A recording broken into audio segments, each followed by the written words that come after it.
Hi friends, எல்லாரும் எப்படி இருக்கீங்க? வாங்க ஃப்ரெண்ட்ஸ், இன்றைக்கி சூப்பரான மாங்காய் ஊறுகாய் ஈஸியாக எப்படி பண்ணுறதுன்னு தான் பார்க்க போகிறோம் ஃப்ரெண்ட்ஸ். இப்போ மாங்காய் சீசன் வேறு. ஸோ வீட்டில் நிறைய மாங்காய் இருந்துச்சுன்னா இந்த மாதிரி ஊறுகாய் பண்ணி அசத்துங்க ஃப்ரெண்ட்ஸ். ரொம்ப ரொம்ப ஈஸி. ஃபஸ்ட்டு மாங்காவை எடுத்துக்கோங்க, நல்லா வாஷ் பண்ணிவிட்டு இந்த மாதிரி குட்டி குட்டியாக நறுக்கி வச்சுக்கோங்க ஃப்ரெண்ட்ஸ். இங்கே பாருங்கள், இந்த மாதிரி பீஸாக நறுக்கி வச்சுக்கோங்க.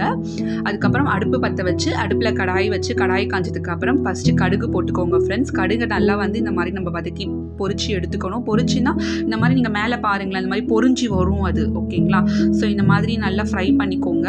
அடுத்தது தேவையான அளவு ஃபெனுக்ரிக் வெந்தயம் ஆட் பண்ணிக்கோங்க ஃப்ரெண்ட்ஸ். ஸோ இது ரெண்டுத்தையுமே நல்லா இந்த மாதிரி நம்ம நல்லா ஃப்ரை பண்ணி எடுத்துக்கணும் ஃப்ரெண்ட்ஸ். உங்களுக்கு அந்த ஒரு ஸ்மெல் வரும், அந்த ஸ்மெல்லே தெரியும். ஸோ இந்த மாதிரி நல்லா நீங்கள் ஃப்ரை பண்ணி எடுத்ததுக்கப்புறம் அது ஆறுனதுக்கப்புறம் மிக்ஸி ஜாரில் போட்டுட்டு இந்த மாதிரி நல்லா பவுடராக அரைச்சி வச்சுக்கோங்க ஃப்ரெண்ட்ஸ். அவ்வளோதான், ஓகேங்களா? ஸோ இது இப்போ ரெடி ஆகிடுச்சு. அடுத்தது நம்ம நறுக்கி வச்சுருக்க மாங்காயில் இந்த பவுடர் அரைச்சி வச்சுருக்கோங்களா, அதையும் ஆட் பண்ணிக்கோங்க. அதுக்கப்புறம் மிளகாய் தூள் தேவையான அளவு, ரெட் சில்லி பவுடர், அது உங்களுக்கு காரம் எவ்வளோ தேவையோ அந்த அளவுக்கு ஆட் பண்ணிக்கோங்க ஃப்ரெண்ட்ஸ். அதுக்கப்புறம் உப்பு தேவையான அளவு ஆட் பண்ணி நல்லா இந்த மாதிரி கிளறி விட்டுக்கோங்க. அவ்வளோதான் ஃப்ரெண்ட்ஸ்.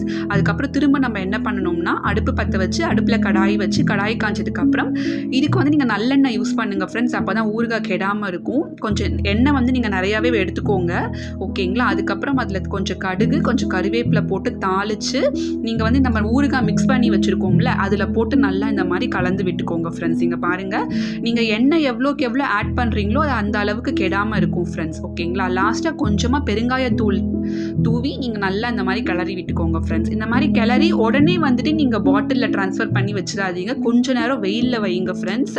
ஒரு அரை மணி நேரம் இல்லை 1 மணி நேரம் நல்லா வெயிலில் இதை காய வைங்க.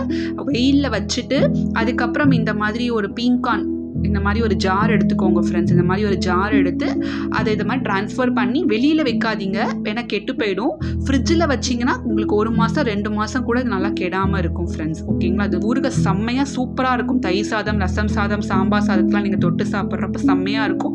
ரொம்ப ஈஸியும் கூட. நம்ம கடையிலலாம் வாங்காமல் வீட்லேயே ரொம்ப ஹெல்த்தியாக அந்த மாதிரி பண்ணி சாப்பிட்லாம் ஃப்ரெண்ட்ஸ். கண்டிப்பாக உங்களுக்கு இந்த ஊறுகாய் வீடியோ பிடிச்சிருக்கும்னு நினைக்கிறேன். பிடிச்சிருந்தா மறக்காம ஒரு லைக், சப்ஸ்கிரைப் பண்ணிடுங்க ஃப்ரெண்ட்ஸ். நான் திரும்ப உங்களோட சூப்பரான வீடியோவில் மீட் பண்ணுறேன். Bye bye friends.